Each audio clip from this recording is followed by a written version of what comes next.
Hello dear students, स्वागत है आप सभी का विश्वास कैरियर इंस्टीट्यूट के ऑनलाइन प्लेटफॉर्म पर। तो लास्ट क्लास में हम डिस्कस कर रहे थे गैलीलियन ट्रांसफॉर्मेशन, गैलीलियन रूपांतरण के बारे में। आप सभी ने रिवाइज किया होगा भी। तो गैलीलियन ट्रांसफॉर्मेशन के अंदर कुछ चीजें हमने पढ़ी थी। गैलीलियन ट्रांसफॉर्मेशन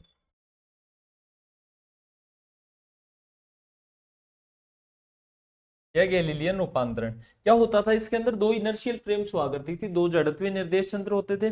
उन इनर्शियल फ्रेम्स के कोऑर्डिनेट्स के अंदर जो रिलेशन होता था, जो संबंध होता है, उसी को क्या बोला जाता है? गैलीलियन रूपांतरण। तो क्या अज्यूम किया था हमने? दो इनर्शियल फ्रेम्स अज्यूम कर ली। इनर्शियल फ्रेम या जड़त्वीय निर्देश तंत्र किसको बोलते हैं? ये हमारे पास फ्रेम एस है, यहाँ कोई दूसरी फ्रेम हम अज्यूम कर लेते हैं। यहाँ एक अनदर फ्रेम है, इसको हम बोल रहे हैं एस प्राइम। ये किस वेलोसिटी से मूव कर रही थी? वी वेलोसिटी से मूव कर रही थी। इसकी जो रिलेटिव वेलोसिटी थी वो कितनी थी? V vector. सापेक्ष वेग कितना था इसका? वी। जब ये मूव कर रही थी तो किसी भी पॉइंट के हम कोऑर्डिनेट्स के अंदर जो रिलेशन निकालते थे, आप सभी को याद होगा भी, रिलेशन फॉर कोऑर्डिनेट्स या फिर पोजीशन वेक्टर के बीच में रिलेशन क्या आता था? R dash vector is equal to R minus VT. ये हमारे पास फर्स्ट रिलेशन आया था क्या? पहला संबंध यही प्राप्त होता था ना, कोई भी दो निर्देश तंत्र उनके उनके अंदर स्थिति सदिश के संबंध इस तरीके से ज्ञात किया जाता था। ये कोई पॉइंट पी मान रहे थे, एस फ्रेम के अंदर इसका पोजीशन वेक्टर कितना हुआ करता था? R vector. S prime frame में कितना हुआ करता था? आर डैश वेक्टर या आर प्राइम। ये वेक्टर कितना होता था? V T vector. तो इनकी हेल्प से हम ये डेरिवेशन किया करते थे। उसके बाद हमने किसके लिए रिलेशन निकाला था? डिस्प्लेसमेंट के लिए। तो हमने क्या कहा? डी डैश वेक्टर किसके बराबर होगा? डी वेक्टर के बराबर होगा। यही रिलेशन आता था क्या किसके मध्य? अच्छा, टाइम इक्विवेलेंट रहता था। टी डैश हमेशा किसके इक्वल रहता था? टी के इक्वल रहता था। इतनी बातें हम जानते हैं गैलीलियन ट्रांसफॉर्मेशन या गैलीलियन रूपांतरण के अंतर्गत। ये विस्थापन है, ये कौन है? स्थिति है, ये कौन है? समय है, टाइम है। अच्छा, एक चीज और याद रखना, वो क्या है? Length remains invariant under Galilean transformation. Galilean रूपांतरण के अंतर्गत जो लंबाई है वो क्या रहती है? निश्चर रहती है।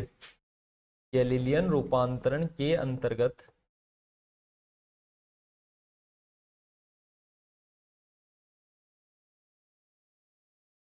गैलीलियन रूपांतरण के अंतर्गत लंबाई निश्चर रहती है। देखो, ये दोनों अलग अलग चीजें नहीं है। कौन कौन नहीं है अलग अलग चीजें? लेंथ और डिस्प्लेसमेंट। विस्थापन को ही किसके रूप में बोला जा सकता है? लंबाई या लेंथ की फॉर्म में एक्सप्रेस किया जा सकता है। कैसे? देखो, लेंथ क्या है? कोई भी, ये एक रोड रखी हुई है हमारे पास, ये क्या है? एक छड़ रखी हुई है। इसके कोऑर्डिनेट्स मान लीजिए ये अक्ष डायरेक्शन के अलोंग रखी हुई है। इसके कोऑर्डिनेट होंगे अक्ष 2, इसका कोऑर्डिनेट क्या होगा? अक्ष 1 होगा। ये कोऑर्डिनेट होंगे कौन सी फ्रेम से ऑब्जर्व करने पर? एस फ्रेम से। एस प्राइम फ्रेम से ऑब्जर्व करने पर ये अक्ष 1 प्राइम, ये कितना? अक्ष 2 प्राइम। तो क्या यहां से अक्ष 2 प्राइम माइनस अक्ष 1 प्राइम ही इसकी लेंथ नहीं है क्या? अरे यही तो क्या है इसकी लेंथ है ना, लंबाई है। तो लंबाई क्या रहेगी? नियत रहेगी। लेंथ क्या रहती है? कांस्टेंट रहती है, क्योंकि लेंथ और डिस्प्लेसमेंट एक ही बात है। इसी को हम क्या बोल रहे थे? डिस्प्लेसमेंट भी तो बोल रहे थे इसी को। और क्या बोला जा रहा था? विस्थापन भी बोला जा रहा था। ये डी डैश वेक्टर था। डी कितना आ जाएगा?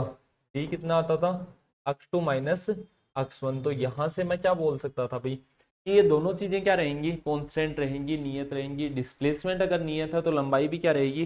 नियत। किसी भी ऑब्जेक्ट की लेंथ निकालनी है तो वो डिस्प्लेसमेंट ही होती है क्या? अगर लंबाई निकालनी है किसी भी वस्तु की तो वो क्या होती है?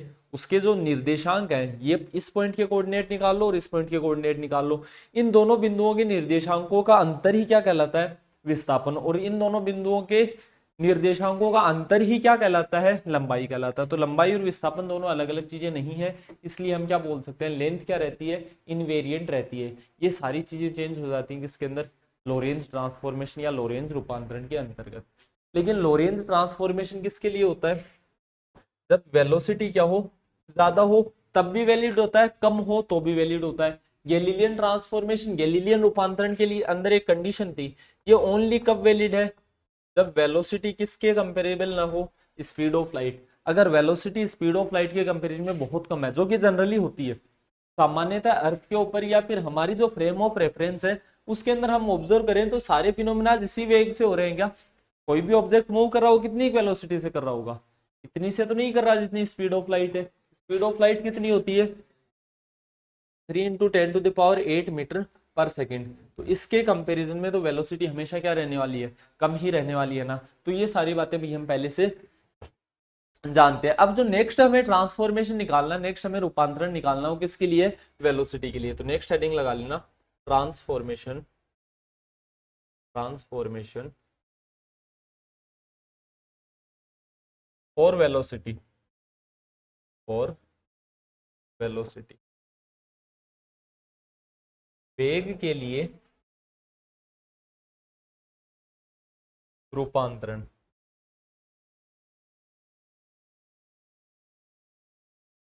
Transformation for velocity. अब वेलोसिटी के लिए जब हम ट्रांसफॉर्मेशन निकाल रहे हैं तो पहले हमें क्या पता होनी चाहिए? पोजीशन। वेलोसिटी या वेग क्या होता है? Rate of change in position, स्थिति में परिवर्तन की दर को ही क्या बोला जाता है? वेग बोला जाता है। फॉर पोजीशन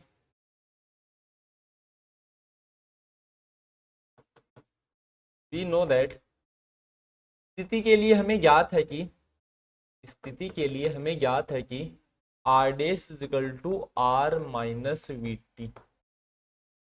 यही होता है कि नहीं होता? अभी इसको मैंने क्या बोल दिया? इसे मैंने बोल दिया इक्वेशन नंबर फर्स्ट। जो भी आपकी पहले से चलती हुई आ रही है उसके अकॉर्डिंग इक्वेशन नंबर देनी है। देखो दो तरीके से क्वेश्चन आ सकता है। पहली चीज तो सबके लिए गैलीलियन ट्रांसफॉर्मेशन पूछ ले आपसे, सबके लिए गैलीलियन रूपांतरण पूछ रहा तो क्या करोगे? इक्वेशंस उसके अकॉर्डिंग देते हुए चलोगे। फर्स्ट ट्रांसफॉर्मेशन किसके लिए निकालना है? पोजीशन, स्थिति के लिए। Second displacement, third velocity, fourth acceleration. तो चारों अगर एक साथ पूछे हैं तो शुरुआत से इक्वेशन नंबर देके चलना। ओनली वेलोसिटी के लिए पूछा तो यहां से हम स्टार्ट कर सकते हैं। जो भी आपका पहले का चल रहा है वो इक्वेशन दे सकते हो यहाँ। तो यहां से अब हमें नेक्स्ट क्या करना है? इसको डिफरेंशिएट कर दूं क्या? एंड वेलोसिटी को क्या लिख सकता हूँ मैं? वेलोसिटी को और क्या लिखा जा सकता है? एक के अंदर मान लीजिए and velocity in frame S and S prime respectively are U vector and U prime vector, या यू डैश वेक्टर बोल सकते हो। वह निर्देश तंत्र एस व एस डैश में, निर्देश तंत्र एस व एस डैश में वेग क्रमशः यू वेक्टर व यू डैश वेक्टर माना गया है। तो यू वेक्टर को क्या लिख सकता हूं मैं?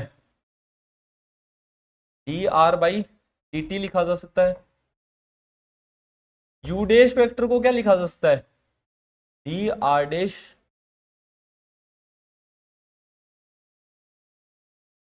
बाई डी टी डैश, इस तरीके से लिख सकते हैं। इन दोनों को मिला के मैंने क्या बोल दिया? Equation number second. इन दोनों को हमने क्या बोल दिया? समीकरण नंबर 2। अब आगे देखते हैं क्या करना है। डिफरेंशिएट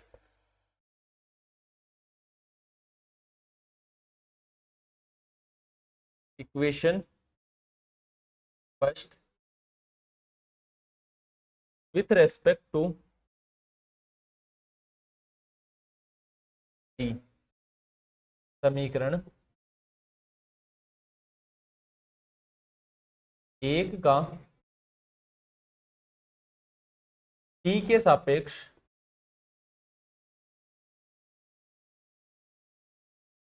अवकलन। हम क्या कर रहे हैं? इक्वेशन फर्स्ट को डिफरेंशिएट कर रहे हैं टी के रेस्पेक्ट में। तो क्या आ जाएगा हमारे पास? D R dash by D T is equal to D R by D T minus D by D T. यहाँ कितना आ जाएगा? v into T. v क्या है? कांस्टेंट है। ये वेग क्या है? नियत है। तो क्या इस वेलोसिटी को मैं बाहर लिख सकता हूँ? क्या मैं इसको ऐसा लिख सकता हूँ? Minus V vector D T by D T, इस फॉर्म में लिखा जा सकता है। अच्छा एक बात समझना, यहां से u तो बन गया। u तो क्या होता है? D R by D T. तो इसको तो मैं डायरेक्टली क्या लिख सकता हूँ? u वेक्टर लिख सकता हूँ। लेकिन इसको u डैश वेक्टर लिख सकते हैं क्या? बिल्कुल लिख सकते हैं। क्यों लिख सकते हैं? क्योंकि t किसके इक्वल है? t डैश के इक्वल है। अगर t t डैश के इक्वल है तो dt भी किसके इक्वल आएगा? dt डैश के इक्वल आएगा। तो इस वैल्यू को जब इस इक्वेशन के अंदर मैं रिप्लेस करूं तो हमारे पास क्या बन जाएगी? इस इक्वेशन की फॉर्म चेंज होगी कि नहीं होगी? भी तो इस इक्वेशन का रूप बदल जाएगा ना। कैसे चेंज हो जाएगी ये equation?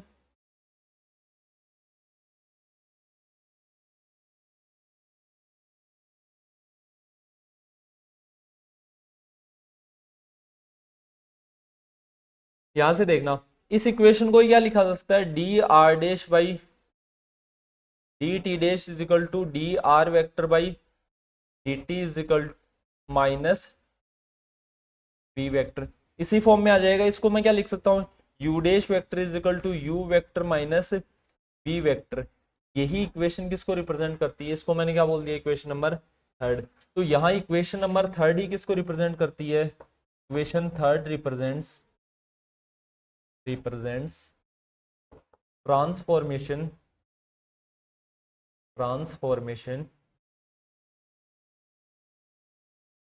Equation for velocity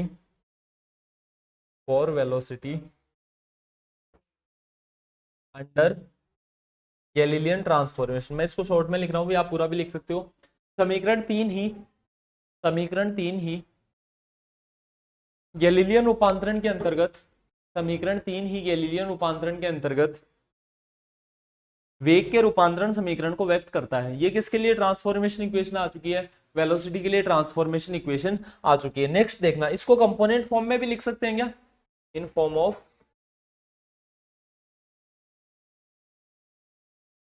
components.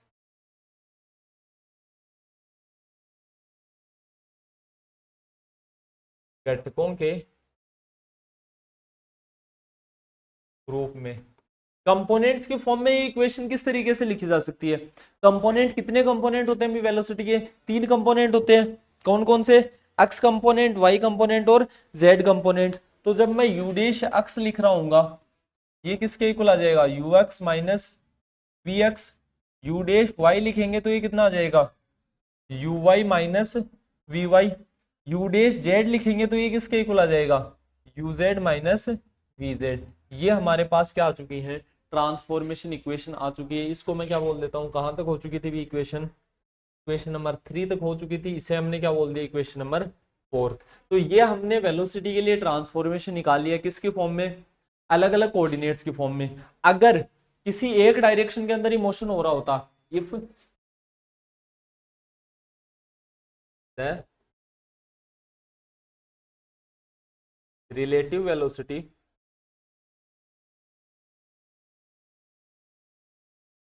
between frames is along x direction only, then तो क्या आता?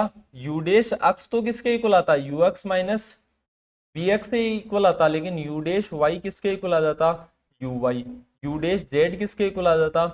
यू जेड के इक्वल। तो इस तरीके की हमें ट्रांसफॉर्मेशन इक्वेशन मिलनी चाहिए थी भी। हिंदी मीडियम वाला लिखना, यदि यदि निर्देश तंत्रों का सापेक्ष वेग यदि निर्देश तंत्रों का सापेक्ष वेग अक्ष दिशा के अनुदिश ही है, तो अक्ष दिशा के अनुदिश ही है, तो हमारे पास इक्वेशंस कुछ इस फॉर्मेट के अंदर मिलने वाली है। देखो, जिस डायरेक्शन के अंदर हम मोशन कर रहे होंगे उसी डायरेक्शन में हमें क्या देखने को मिलेगा?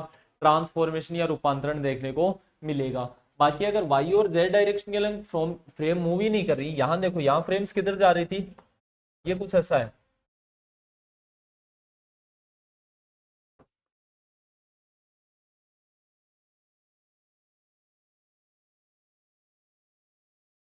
ये कुछ इस तरीके से है कि यहाँ ये जो फ्रेम जा रही है ना, ये तीनों डायरेक्शन के अंदर मूव कर रही है। जबकि यहाँ क्या है? यहाँ कुछ ऐसी कंडीशन है, ये एक्स डायरेक्शन है, तो जो दूसरी फ्रेम है एस प्राइम फ्रेम, वो केवल ओनली कौन सी डायरेक्शन के अलोंग मूव कर रही है? अक्स डायरेक्शन के अलोंग ही मूव कर रही है। यहाँ इसकी अक्स डायरेक्शन के अलोंग वेलोसिटी कितनी है? V X. वाई डायरेक्शन के अलोंग कितनी है? V Y. जेड डायरेक्शन के अलोंग कितनी है? जेड डायरेक्शन के अलोंग कितनी है भाई? वी जेड होगी।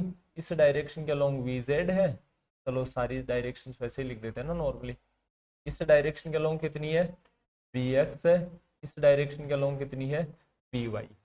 तो अगर कुछ ऐसा है तो ट्रांसफॉर्मेशन इक्वेशन ये मिलेंगी। केवल अगर अक्ष डायरेक्शन के अलोंग ही मूव कर रहा है तो ट्रांसफॉर्मेशन रूपांतरण केवल कौन सी दिशा के अनुदिश होगा, अक्ष डायरेक्शन के अलोंग ही होगा। नेक्स्ट हेडिंग लगाना ट्रांसफॉर्मेशन फॉर एक्सेलरेशन, ट्रांसफॉर्मेशन,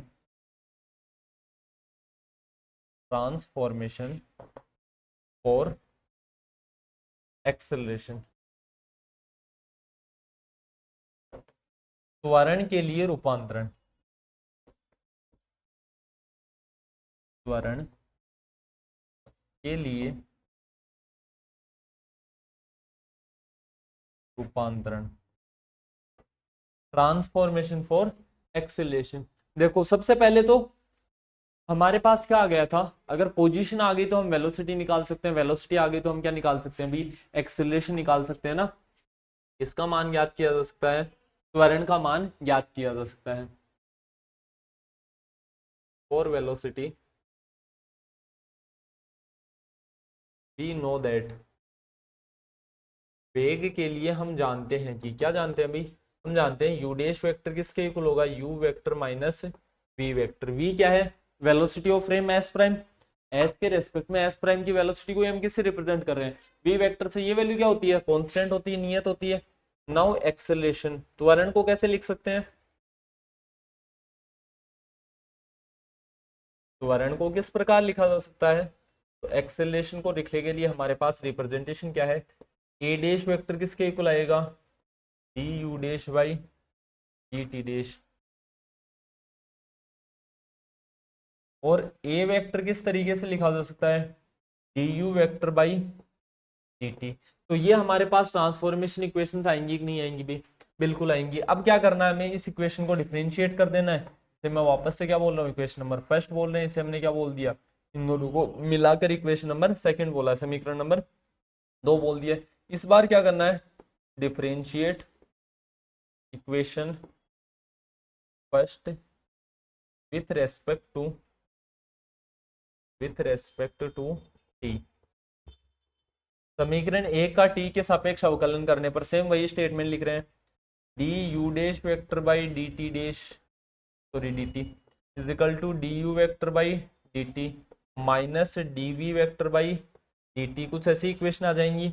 यहाँ से हम दो बातें जानते हैं, एक तो क्या जानते हैं, डी टी और डी टी डैश क्या है, बराबर है। दूसरी बात क्या जानते हैं, वेलोसिटी जो है वो क्या है, कॉन्स्टेंट है।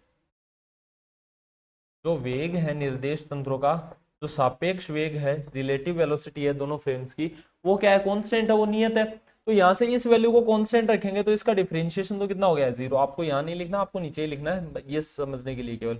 इसको क्या लिख सकता हूँ मैं, ए डैश वेक्टर, ए डैश वेक्टर किसके इक्वल आ गया, ए वेक्टर के इक्वल आया नहीं है अभी। यहाँ से मैं क्या कर सकता हूँ, फ्रेम्स कितनी रिलेटिव वेलोसिटी से मूव कर रही हो, कैसे ही मूव कर रही हो, चाहे एक्स के अलोंग मूव करे चाहे वाई के अलोंग मूव करे, हमें कोई फर्क ही नहीं पड़ता है। यहाँ जो एक्सीलरेशन है, जो त्वरण है, वो गैलीलियन ट्रांसफॉर्मेशन के अंडर, गैलीलियन रूपांतरण के अंतर्गत कैसा रहता है, निश्चल रहता है, इनवेरिएंट रहता है। तो by equation third, acceleration, acceleration remains invariant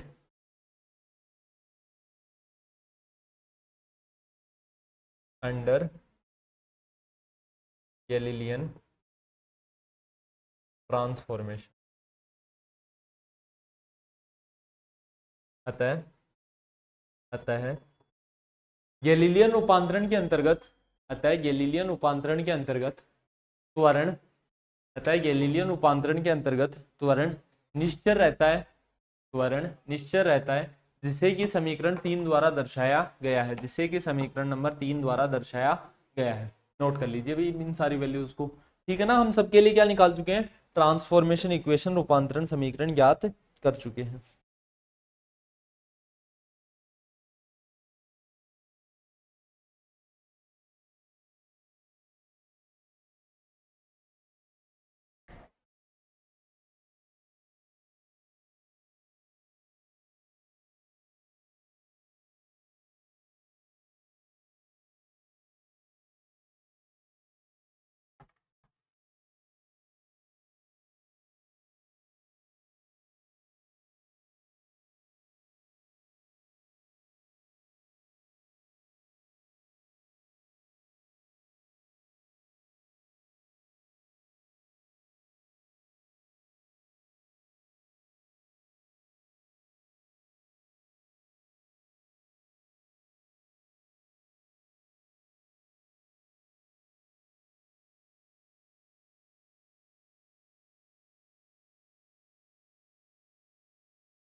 ठीक है भाई, लिख लिया होगा ना।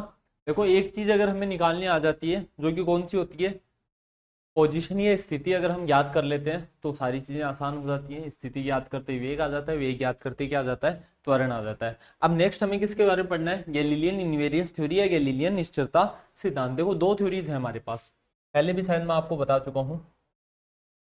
कुछ चीजें हैं जो आपको समझना बहुत जरूरी है। सबसे पहली चीज कौन सी है, क्लासिकल मैकेनिक्स। इसके अंदर हम कौन सा पढ़ते हैं, गैलीलियन ट्रांसफॉर्मेशन। जो चिर सम्मत यांत्रिकी है उसके अंदर किसके बारे में पढ़ा जाता है, गैलीलियन रूपांतरण के बारे में। उसके बाद कौन सी आती है, स्पेशल थ्योरी ऑफ रिलेटिविटी, सापेक्षिकता का विशिष्ट सिद्धांत। फिर यहाँ कौन सी आती है, क्वांटम मैकेनिक्स, क्वांटम यांत्रिकी। यहाँ क्या आती है, general theory of relativity, quantum field theory. जो भी एडवांस थ्योरीज है वो इस ब्रैकेट के अंदर हम रखते हैं। तो क्लासिकल मैकेनिक्स जो है वो वैलिड रहती है, कब वैलिड रहती है, जब पार्टिकल्स की साइज क्या हो, नॉर्मल हो, जो कणों का आकार है वो क्या हो, सामान्य हो, और वेग क्या हो, कम हो। यहाँ वेलोसिटी क्या होनी चाहिए, स्पीड ऑफ लाइट के कंपैरिजन में बहुत कम। यहां से यहां तक हर वेलोसिटी के लिए वैलिड है कौन, S T R. S T R के अंदर सारी वैल्यू चलेंगी, वेग का मान कितना ही हो चाहे एस टी आर। अच्छा S T R special theory of relativity के लिए कौन सा ट्रांसफॉर्मेशन मिलता है हमें, लोरेंज ट्रांसफॉर्मेशन या लोरेंज रूपांतरण प्राप्त होता है। इधर आने पर पार्टिकल्स की साइज क्या होने लग जाती है, डिक्रीज। जो पार्टिकल साइज है, जो कणों का आकार है वो क्या होता है यहाँ, कम होता है। क्वांटम, क्वांटा पार्टिकल किसको बोलते हैं, क्वांटम के अंदर हम किसके बारे में स्टडी करते हैं, बहुत छोटे जो पार्टिकल्स होते हैं, जैसे कि इलेक्ट्रॉन हो गया, फोटोन हो गया, बोसोन पार्टिकल्स हो गए, म्यूऑन पार्टिकल्स हो गए। इस तरीके के जो कण होते हैं उनका अध्ययन किसके अंदर किया जाता है, क्वांटम के अंदर किया जाता है। मतलब बहुत छोटे कणों का स्टडी जो है वो किसके अंदर होगी, क्वांटम मैकेनिक्स के अंदर। ये एडवांस थ्योरीज हैं जो हमें बीएससी एमएससी तक कहीं नहीं पढ़नी होती है। एमएससी के अंदर कुछ पोर्शन फिर भी हम पढ़ सकते हैं इनका। क्लासिकल मैकेनिक्स वही है जो आपने कहाँ पढ़ी है, 11th क्लास में। बीएससी में हम किसके बारे में पढ़ते हैं, स्पेशल थ्योरी ऑफ रिलेटिविटी, जो अब आपके हट चुकी है, अभी पहले सेकंड ईयर के अंदर हुआ करती थी। फिर क्वांटम मैकेनिक्स अब भी आपको पढ़नी है। तो ये क्या है, एडवांस थ्योरीज है, इनको हम और आगे जाके पढ़ेंगे, जीटीआर और क्यूएफटी। क्यों नहीं पढ़ सकते हम, क्योंकि इनके अंदर जो एक्सप्रेशन है वो बदल जाती हैं। मतलब बाकी चीजों को हम नॉर्मली जो ऑपरेटर्स होते हैं, जो संकारक होते हैं, उन चीजों की हेल्प से व्यक्त कर रहे होते हैं। यहाँ जो ऑपरेटर्स है ना क्वांटम के अंदर, जो संकारक है, वो सारे ऑपरेटर्स क्या हो जाते हैं, चेंज हो जाते हैं। इसीलिए क्वांटम हमें क्या लगती है, थोड़ी सी हार्ड लगती है। तो जो अभी अभी हम पार्ट पढ़ रहे हैं वो अब भी हम किसके अंदर चल रहे हैं, क्लासिकल मैकेनिक्स का ही पार्ट पढ़ रहे हैं, गैलीलियन ट्रांसफॉर्मेशन, गैलीलियन रूपांतरण। बाकी थ्योरीज आपको ज्यादा सीरियसली पढ़ने की जरूरत नहीं है, क्वांटम आपको पढ़नी पड़ेगी अब सेमेस्टर सिस्टम के अकॉर्डिंग भी।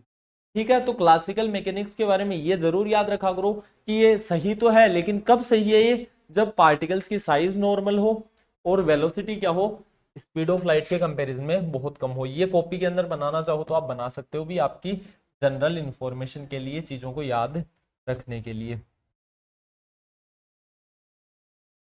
ठीक है भी। अब next Galilean invariance theory, Galilean निश्चलता सिद्धांत। इसकी जो स्टेटमेंट है वो एकदम सिमिलर है किससे, postulate of special theory of relativity, जो सापेक्षिकता विशेष सिद्धांत है उसके अभिग्रहित से सीधा सीधा जुड़ा हुआ स्टेटमेंट है। ये किसके ऊपर बेस्ड है, प्रैक्टिकल रिजल्ट के ऊपर बेस्ड है। This theory is based on, is based on practical results. यह सिद्धांत प्रायोगिक तथ्यों पर आधारित है।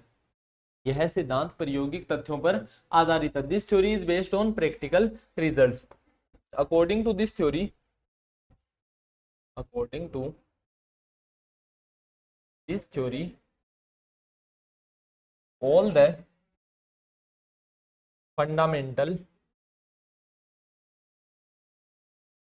All the fundamental laws of physics remains invariant,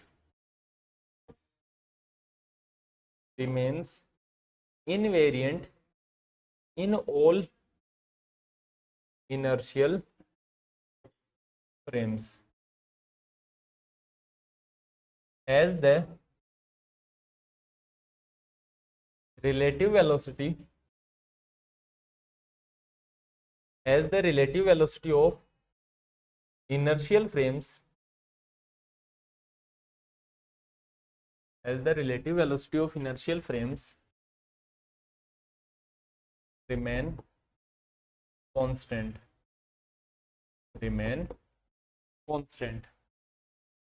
इस सिद्धांत के अनुसार सभी जड़त्वीय निर्देश तंत्रों में इस सिद्धांत के अनुसार सभी जड़त्वीय निर्देश तंत्रों में भौतिकी के मूल नियम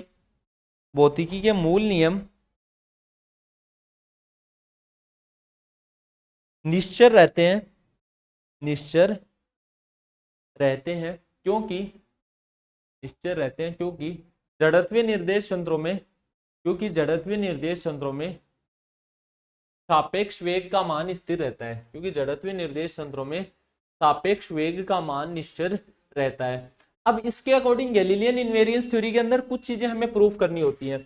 कुछ चीजें गैलीलियन इनवेरियंस थ्योरी ने हमें एक्सप्लेन की, जैसे कि इनवेरियंस ऑफ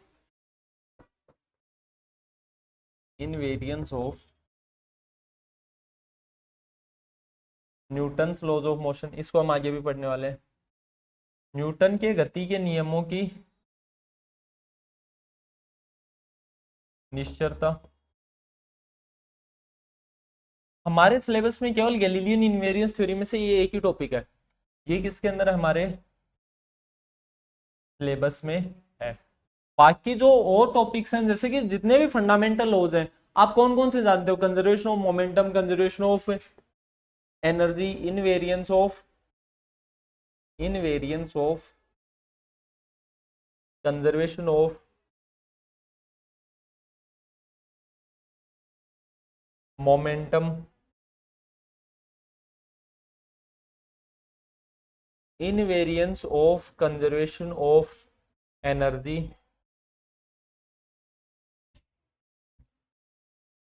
संवेग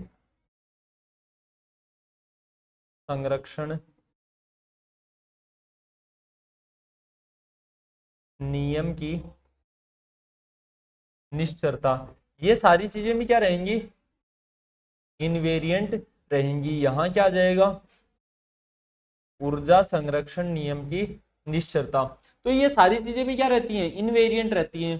प्रूफ भी कर सकते हो आप, या कंजर्वेशन ऑफ मोमेंटम, संवेग संरक्षण क्या कहता है कि कोई भी कोलिजन हो रहा है, कोई भी टक्कर हो रही है, उसके पहले जितना संवेग था वही क्या होगा, उस टक्कर के पश्चात संवेग होगा। इसका मतलब इस इक्वेशन को कैसे प्रूव कर सकते हो, अगर आप प्रूव करना चाहो तो m1u1 vector plus m2u2 vector बराबर m1v1 vector plus m2v2 vector, यही होगा ना किसके लिए, मोमेंटम कंजर्वेशन के लिए, संवेग संरक्षण के लिए कुछ ऐसा ही समीकरण प्राप्त होगा। ऊर्जा संरक्षण के लिए क्या आ जाएगा हमारे पास, अरे एनर्जी संरक्षण, ऊर्जा संरक्षण के लिए क्या आ जाएगा भी हमारे पास, के लिए हमारे पास क्या आ जाएगी, काइनेटिक एनर्जी कंजर्व रहेगी। क्या होती है, half m1u1 dash square plus half m2u2 dash square is equal to half m1v1 dash square plus half m2v2 dash square plus E क्या है, अनदर फॉर्म ऑफ एनर्जी। जब भी देखो टक्कर होती है तो हम ऐसा नहीं बोलते कि टोटल काइनेटिक एनर्जी कंजर्व रहेगी, वो केवल क्या होते हैं, इलास्टिक कोलिजन्स होते हैं, वो केवल क्या होती है, प्रत्यास्थ टक्कर होती है। इन इलास्टिक कोलिजन या अप्रत्यास्थ टक्करों में क्या रहता है, टोटल एनर्जी कंजर्व रहती है, कुल ऊर्जा क्या रहती है, संरक्षित रहती है। आगे जाकर हम पढ़ने वाले हैं सेंटर ऑफ मास, द्रव्यमान केंद्र वाली यूनिट के अंदर इसके बारे में भी। लेकिन यहां हमने क्या कहा कि कोई भी कोलिजन है उससे पहले जितनी एनर्जी थी उतनी एनर्जी उसके बाद में रहेगी। जैसे कोई भी टक्कर हो रही है, कोलिजन कुछ भी हो सकता है ना, जैसे मान लीजिए कोई भी दो चीजें आपस में टकरा रही है, तो वहां इसकी काइनेटिक एनर्जी और इसकी काइनेटिक एनर्जी, पहले दोनों के पास क्या थी, कुछ ना कुछ गतिज ऊर्जा रही होगी, काइनेटिक एनर्जी रही होगी। लेकिन टक्कर के बाद वो कंप्लीट काइनेटिक एनर्जी कंजर्व नहीं है, क्योंकि कुछ एनर्जी लॉस होता है। जैसे कोई भी दो चीजें टकराती हैं तो ऊर्जा की हानि किस रूप में होती है, ध्वनि के रूप में, लाइट के रूप में, मतलब साउंड एनर्जी, लाइट एनर्जी, ऐसी कुछ एनर्जी प्रोड्यूस हो सकती हैं। तो वो क्या है, एनर्जी लॉस है। उसी एनर्जी लॉस को हम किससे रिप्रेजेंट करते हैं, ई से व्यक्त करते हैं। ये जो दोनों इनवेरियंस का प्रूफ है, ये हमारे सिलेबस में अब नहीं है। हमें गैलीलियन इनवेरियंस थ्योरी या गैलीलियन निश्चरता सिद्धांत में एक ही चीज का प्रूफ पढ़ना है, यूनिवर्सिटी एग्जाम में भी आपसे यही पूछा जा सकता है, invariance of Newton's laws of motion, Newton के गति के नियम है उनकी निश्चलता को समझाइए। तो न्यूटन्स लॉज ऑफ मोशन की इनवेरियंस हमारी नेक्स्ट हेडिंग रहने वाली है। तो गैलीलियन इनवेरियंस थ्योरी में जो हम सिंगल टॉपिक पढ़ने वाले हैं वो टॉपिक कौन सा है, तो उसकी हेडिंग लगा लेना भाई, invariance of Newton's laws of motion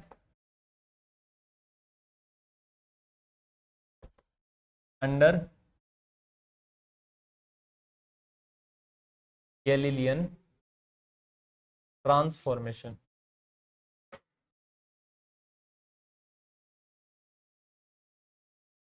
Galilean रूपांतरण के अंतर्गत, गैलीलियन रूपांतरण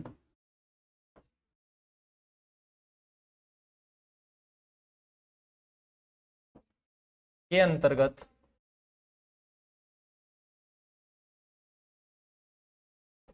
न्यूटन के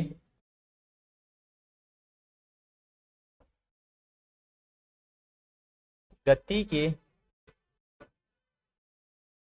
नियमों की निश्चलता। अब 3 न्यूटन्स लॉज ऑफ मोशन होते हैं, उन तीनों को ही गैलीलियन ट्रांसफॉर्मेशन के अंदर हमें क्या करना है, इनवेरिएंट प्रूव करना है। निश्चल का मतलब कोई भी फ्रेम ऑफ रेफरेंस हो, irrespective of frame of reference, मतलब निर्देश तंत्र के ऊपर निर्भर ही नहीं करता। न्यूटन के नियम हर निर्देश तंत्र के अंदर क्या नहीं रहेंगे, नियत रहेंगे। सबसे पहले किससे स्टार्ट करते हैं, फर्स्ट लो, इससे स्टार्ट करते हैं भी, प्रथम नियम से। फर्स्ट लो क्या कहता है कि जब तक कोई भी एक्सटर्नल फोर्स न दिया जाए, किसी भी कण को जब तक कोई बाह्य बल या एक्सटर्नल फोर्स न दिया जाए, तब तक उसका एक्सेलरेशन कितना होना चाहिए, 0 होना चाहिए। उसका त्वरण कितना होना चाहिए भी, 0 होना चाहिए। तो इस लो के अकॉर्डिंग हम क्या बोल सकते हैं कि एक्सटर्नल फोर्स के एब्सेंस में, या फिर यही इनर्शिया भी तो होता है, यही क्या होता है भाई, जड़त्व भी तो होता है। फर्स्ट लो किसको एक्सप्लेन करता है, इनर्शिया या जड़त्व को व्यक्त करता है। इसका मतलब जब तक हम कोई एक्सटर्नल फोर्स नहीं लगाएंगे हमारा एक्सेलरेशन चेंज नहीं होगा। तो इसके अंदर लिखना, इन absence of external force, in absence of external force,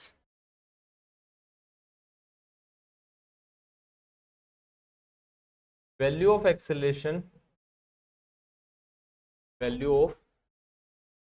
acceleration remains same in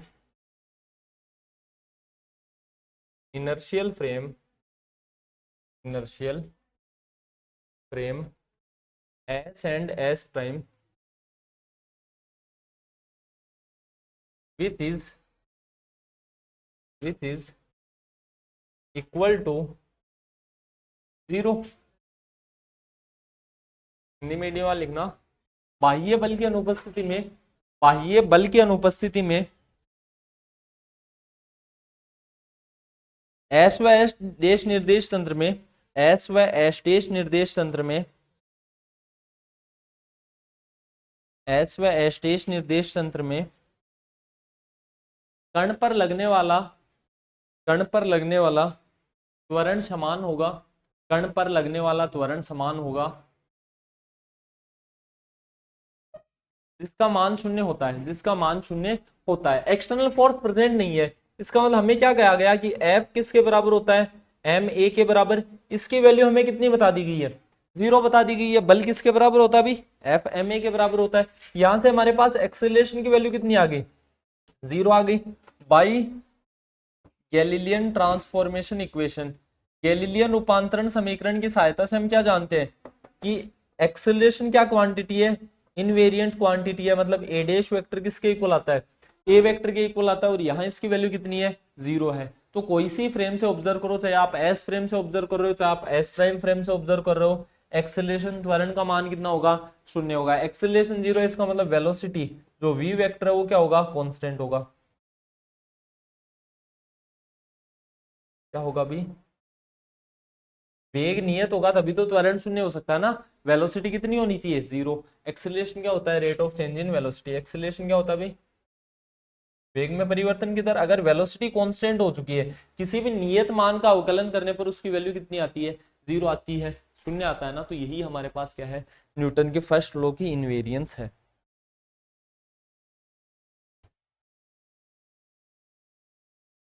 बात समझ गए भी। दोनों फ्रेम्स के अंदर एक्सेलरेशन कितना है, 0 है। तो दोनों फ्रेम्स के अंदर जो वेलोसिटी है वो भी क्या रहेगी, कांस्टेंट रहेगी। दोनों निर्देश तंत्रों में वेग भी क्या रहेगा, नियत रहेगा। वेलोसिटी को क्या बोलते हैं, अगर मैं एस फ्रेम में वी वेक्टर बोल रहा हूँ, एस प्राइम फ्रेम में, अच्छा इनको हम यू वेक्टर से रिप्रेजेंट किया करते थे क्या। हम किससे व्यक्त करते हैं भाई, यू से व्यक्त करते थे।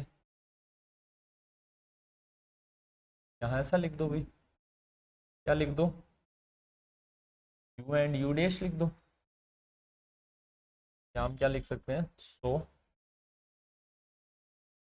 You vector is equal to U dash vector. ये दोनों ही क्या रहेंगे, नियत रहेंगे। अगर त्वरण समान है तो दोनों का वेग भी क्या रहा होगा, समान रहा होगा। वेलोसिटी दोनों फ्रेम्स के अंदर क्या रहेगी, सेम रहेगी।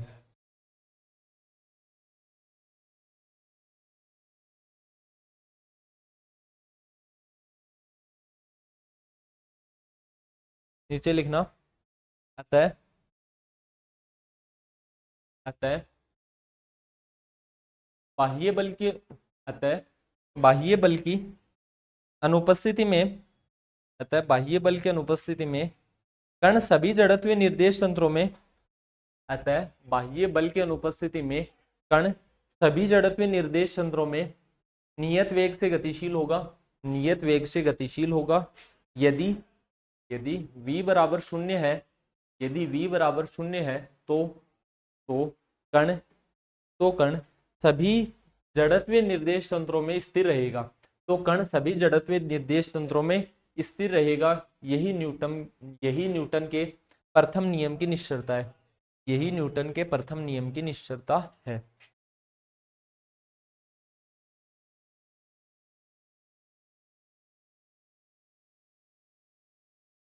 तो इन absence of in absence of external force, in absence of external force, velocity of particle remains constant in all inertial frames if v is equal to 0, then particle remains in rest in all frames. This is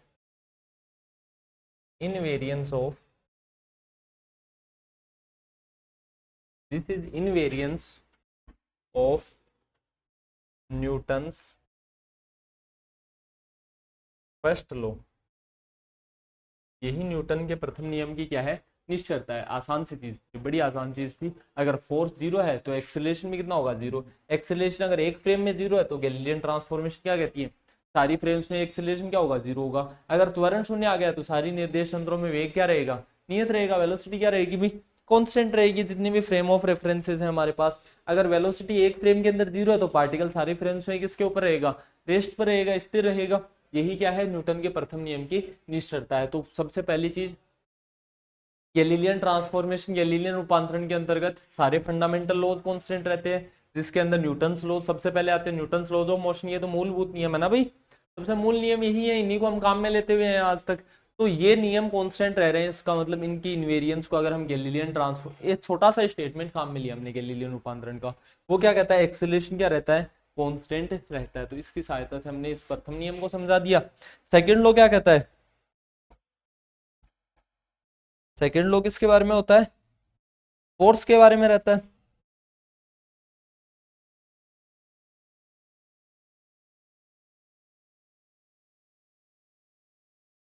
next लिखना second law, द्वितीय नियम।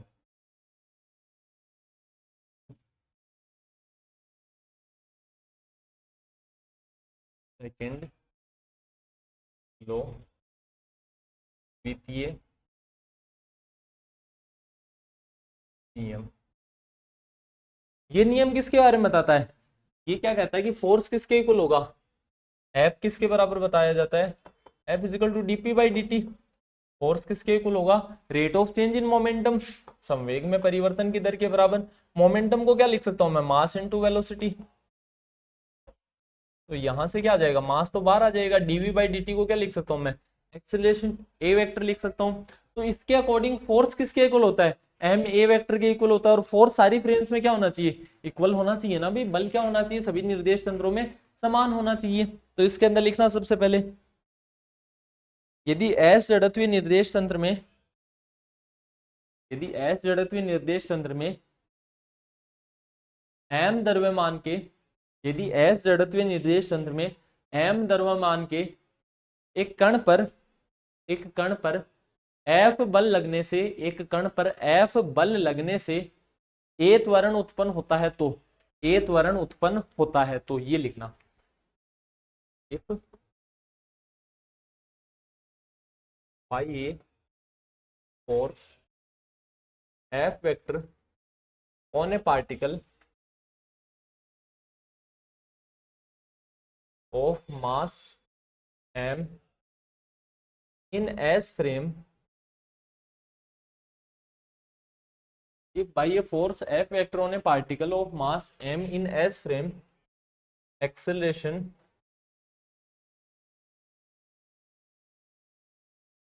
A vector is produced, then बल लगेगा तो त्वरण तो उत्पन्न होगा ही। F बल लगने से अगर किसी m द्रव्यमान के कण पर A त्वरण उत्पन्न हो रहा है तो हमारे पास संबंध क्या आता है Newton second law of motion से? F बराबर m A वेक्टर, यही आता है। गैलीलियन ट्रांसफॉर्मेशन, गैलीलियन रूपांतरण हमें क्या कहता है? गैलीलियन रूपांतरण क्या कहता है अभी? ये कहता है ना कि एक्सेलरेशन क्या रहेगा? कांस्टेंट। वही इक्वेशन यहां काम में लेंगे। अब देख लेते हैं, if in frame H dash acceleration A dash is produced by force F dash vector, then अब यदि एच डैश निर्देश तंत्र में, एच डैश निर्देश तंत्र में एफ डैश बल के कारण, एफ डैश बल के कारण ए डैश त्वरण उत्पन्न होता है, तो वहां एफ डैश वेक्टर की इक्वेशन क्या आ जाएगी? M A dash vector. यही इक्वेशन आ जाएगी कि नहीं आ जाएगी? इसे मैंने बोल दिया इक्वेशन नंबर फर्स्ट, इसे मैंने क्या बोल दिया? Equation number second. By Galilean transformation, Galilean रूपांतरण की सहायता से। अच्छा ये मैं हिंदी में बोल देता हूँ, भी सारी चीजें लिख लिया करो उसी टाइम पर। गैलीलियन रूपांतरण की सहायता से हम क्या जानते हैं? A dash vector is equal to A vector, ये जानते हैं कि नहीं जानते? इस इक्वेशन को मैं दोनों तरफ m से मल्टीप्लाई कर दूं तो किसी को कोई दिक्कत है क्या? मास ऑफ पार्टिकल क्या है? कांस्टेंट। m से क्या कर दिया मैंने? इस इक्वेशन को दोनों तरफ मल्टीप्लाई कर दिया। ये क्या बन जाएगा? m a dash vector. ये किसके इक्वल आ गया? m a vector. तो यहां से क्या बोला जा सकता है? f डैश वेक्टर किसके इक्वल होगा? f वेक्टर के इक्वल होगा। तो मैं यहां से क्या कह सकता हूं कि फोर्स जो है, बल जो है वो सभी जड़त्वीय निर्देश तंत्रों में क्या रहता है? समान रहता है। Hence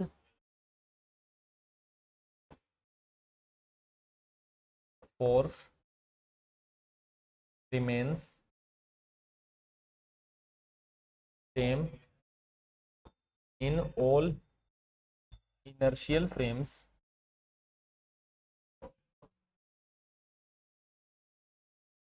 this is the invariance of, this is the invariance of Newton's second law, Newton's second law. अतः बल का मान अतः बल का मान सभी जड़त्वीय निर्देश तंत्रों में, अतः बल का मान सभी जड़त्वीय निर्देश तंत्रों में समान रहता है, समान रहता है। यही यही न्यूटन के द्वितीय नियम की निश्चलता है, यही न्यूटन के द्वितीय नियम की निश्चलता है। इसी को क्या बोल रहे हैं हम? इनवेरियंस बोल रहे हैं। किसकी? न्यूटन से सेकंड लॉ ऑफ मोशन की। तो यहाँ से हमने इस बात को प्रूव कर दिया है। कभी सेकंड लॉ बहुत बेसिक चीजें हैं ये के अंदर, प्रूफ के अंदर बस एक इक्वेशन काम में लेने हम छोटी सी, वो किसका ट्रांसफॉर्मेशन है? एक्सेलरेशन का ट्रांसफॉर्मेशन है। थर्ड लॉ के लिए क्या लिखोगे?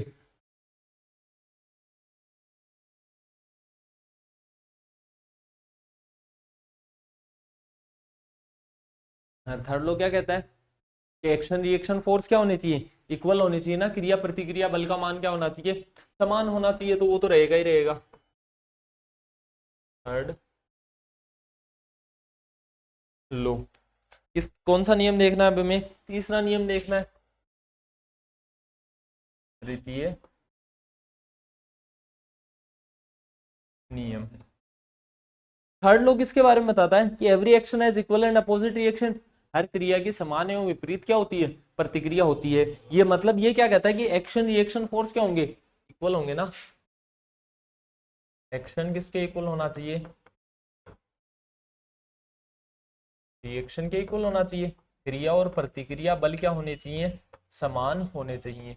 अब मुझे बताओ, जब हमने यही कह दिया कि हर बल समान है तो क्रिया प्रतिक्रिया अलग थोड़ी रह गए। सेकंड लॉ के अंदर हमने क्या प्रूफ किया? द्वितीय नियम में हमने क्या सिद्ध किया है कि सारे फोर्सेस क्या रह रहे हैं? इनवेरिएंट रह रहे हैं। तो सारे फोर्सेस ही जब इनवेरिएंट रह रहे हैं तो ये अलग थोड़ी बच गया कहीं से। थर्ड लॉ बच थोड़ी जाएगा? अभी नहीं बचेगा ना। तो यहां से इसके अंदर स्टेटमेंट लिख लेना सीधा सीधा।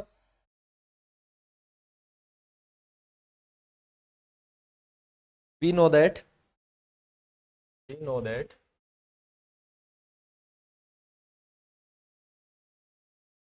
Under Galilean transformation force remains invariant. हम जानते हैं कि हम जानते हैं कि गैलीलियन रूपांतरण के अंतर्गत, गैलीलियन रूपांतरण के अंतर्गत बल निश्चल रहता है, बल निश्चल रहता है। अतः अतः सभी जड़त्वीय निर्देश तंत्रों में, अतः सभी जड़त्वीय निर्देश तंत्रों में क्रिया प्रतिक्रिया बल भी समान होगा। अतः सभी जड़त्वीय निर्देश तंत्रों में क्रिया प्रतिक्रिया बल भी समान होगा। So in all inertial frames action reaction force will also be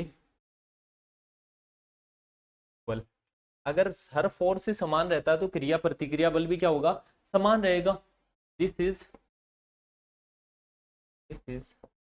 the invariance of